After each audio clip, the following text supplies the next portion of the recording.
As nuvens podem ir do branco ao cinza rapidamente, e aí se tornam uma ameaça.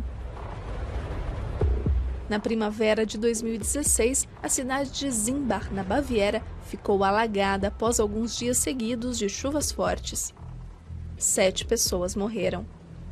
Até hoje, os moradores têm dificuldade para entender como tudo aconteceu. Vimos o nível da água subir em apenas 10 minutos. Quando a água bate no joelho, você não pensa que é tão grave e fica em casa. Estávamos no primeiro andar, de onde dava para observar. Como as nuvens podem acumular tanta água?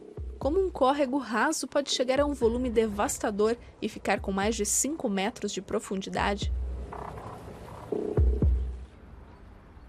Cientistas do Instituto Leibniz para Estudos da Troposfera querem responder a essas e outras perguntas.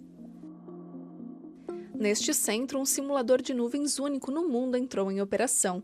Num local com mais de 10 metros de altura, pesquisadores pretendem não apenas criar nuvens artificiais, mas acompanhar e entender processos que ocorrem no interior delas. Mas o que afinal é necessário para fabricar uma nuvem?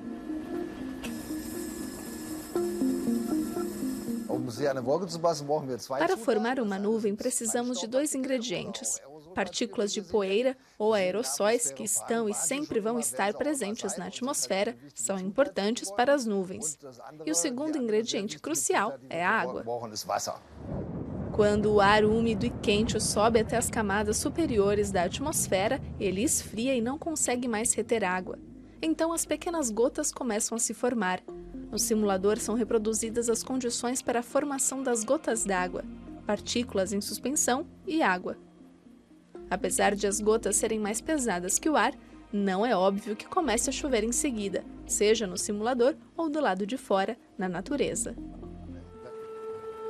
Algumas nuvens acumulam centenas de litros de água, que podem cair de repente. Foi algo que ninguém podia imaginar, ninguém acreditava. 4 horas mais tarde, fomos resgatados por um helicóptero. Fui o último a sair do prédio. As nuvens artificiais do laboratório em Leipzig devem contribuir para a compreensão dos fenômenos no interior das nuvens reais. Com a mistura de aerossol e água, os cientistas imitam a dinâmica da natureza e o comportamento das gotas pode ser observado. Os pesquisadores conseguem ver com exatidão o crescimento das gotas d'água dentro da nuvem. São vários processos. Primeiro, as gotas crescem retendo vapor d'água. O segundo passo é o resfriamento, que ainda vamos estudar aqui. Quando elas se esfriam o suficiente, é como se as gotas congeladas roubassem a água das líquidas e assim vão crescendo. Em algum momento, as gotas congeladas ficam tão grandes e pesadas que caem. Na queda, capturam outra vez gotas menores. Assim, as gotas de chuva ficam cada vez maiores. Nas nuvens de tempestade, elas alcançam até 9 milímetros de diâmetro, ou até mais. Como no caso do granizo, as gotas durante a ascensão e a precipitação absorvem mais e mais água, que vai congelando. Às vezes, o resultado é assustador.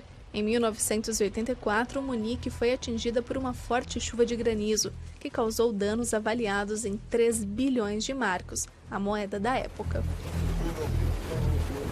Em Zimbach, barreiras de contenção foram reforçadas. O motivo da catástrofe também foi descoberto: muita umidade no ar e pouco vento. As nuvens não foram levadas pelo vento e por isso descarregaram a água sobre o mesmo lugar durante dias. Ao todo, 5,5 milhões de metros cúbicos de chuva, o equivalente a uma pequena represa. Os moradores ainda estão consertando os estragos.